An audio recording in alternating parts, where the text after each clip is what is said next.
Welcome back to another technical deep dive here in the debug zone. Today we're tackling a big question and breaking it down with insights from other users. Hopefully this clears up some misconceptions and helps you get the answer you need. So buckle up, stay a little curious, and let's jump right in.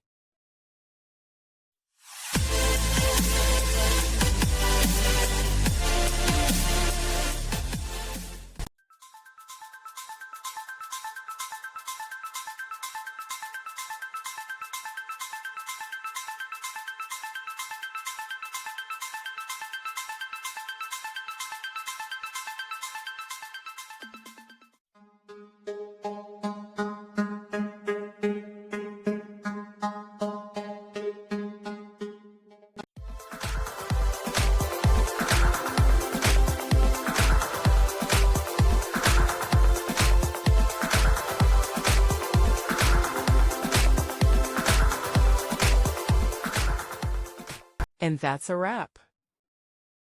I hope you found the answer you were looking for. If you did, take a second to hit that subscribe button. It really helps out.